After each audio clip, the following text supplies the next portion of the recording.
President Biden caught on a hot mic trying to act like a tough guy and using some salty language. No one Biden bragging that no one messes with him. But apparently, no one has told him that the whole world is. The Saudis and OPEC embarrassing the president by cutting oil production after he begged them repeatedly to produce more. And with gas prices already surging, Biden might be forced to suck up to the socialists in Venezuela for oil. What's your reaction to the OPEC Plus?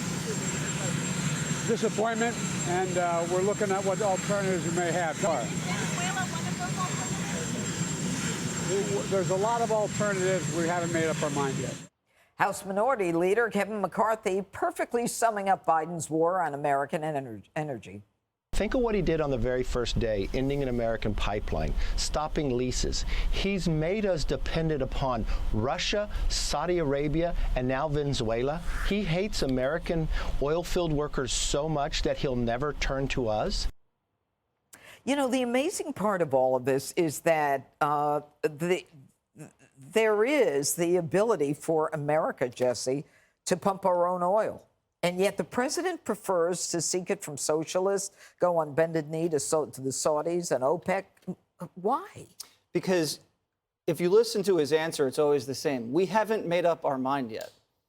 It's because he's not the one making the decision. Someone else is telling Biden what his mind will tell him to make up, because he's a stooge. He's a puppet.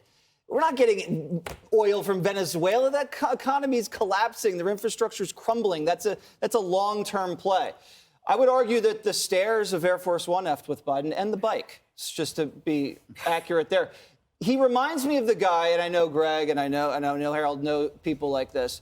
They're overcompensating, right? They're talking tough, because deep down, there's really not a lot there.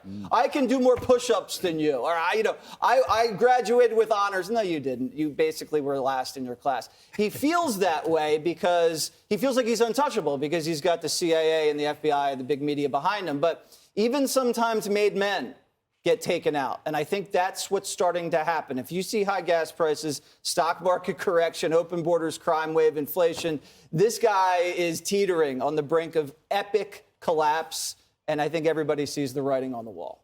Okay, so the writing on the wall is that we either beg Venezuela, Greg, or this is not an option on the table to develop our own resources. Why is America not given the option to be independent? Why does he hate this country so much? I don't think he hates this country so much. Then why won't There's he probably let us get other out reasons of this? beyond him hating the country. What is First, it? I want to talk. I'm not a mind reader, Judge. I'd be more interested in addressing the topic, which is the most important one of the day, his swearing. Now, I was disgusted by it. I was deeply offended by the swearing. It's hard for me sitting next to Dana because she has a mouth like a drunk longshoreman. So I'm pretty numb to it. But just hearing him say that word, it triggered me, because you know what it did? It made me miss Trump. Because he swore all the time. Who cares about the swearing? My impression is that Joe interprets his surroundings far differently than the managed reality around him, right? He's like playing virtual reality president, but he doesn't even need the headset. Think about it. Think about it. I don't take any pleasure in this disaster, though, because it affects every way in ways that Trump's tweets and words never did. Yeah. You know what I mean? It's like there are actual physical consequences to this energy non-policy, to the crime, to the inflation, to the woke policies. And yet you still, like yesterday, you had the media and Democrats fretting that Trump might return to Twitter because of Elon Musk. This is what they're worried about, is that what it might do to their fragile psyche. That's what they were doing on the networks yesterday. Dana, if you were president, what would you do about the lack of oil in the United States? Well, that's pretty easy. I would just call up all the big oil people and say, what do you got? What do you need? Let's go for it. And I'll give you, I would do Operation Warp Speed on oil and gas production, because we have it here. We should do it. And there is a very exciting transition ahead. There's a lot of innovation for fusion or different ways to power our economy. And we're going to get there eventually. But to get there, you have to have fossil fuels until that point. So I would try to start to, if I were a Democratic president, I would say, I hear you on climate change. I'm with you. We're going to get there. Here's what I'm doing to try to get us to a point where we have zero emissions energy. But in the meantime, we're going to need these fossil fuel companies to do what they are best at doing. But I'll tell you one thing they're not good at doing, and that is defending themselves. And I am just shocked that they sit there and allow us to defend them. Where are they? Where are all the big CEOs? They're hiding. And I think it's bad. I think it's bad for the economy. It's bad for, they could write a letter, they could do a statement, but there's nobody out there actually driving the message except for their association in Washington, D.C., which is fine and good. But I'm like, why aren't you guys out there? Why aren't you defending your energy workers? Don't just leave it to us. You guys should get out there and do it too. And the last thing on the F-bomb with Biden, the thing that I thought was strange is that why are you talking about yourself in the middle of a disaster zone? That's funny. You're walking up to the mayor, and the first thing you say is, nobody F's with me? But this has nothing to do with you. Yeah, it's like, we are here to talk about disaster It's like when relief. Kamala was on the DMZ and she was like, have you guys seen the Hubble telescope? Like, what? Yeah. They are in their own reality. Yeah.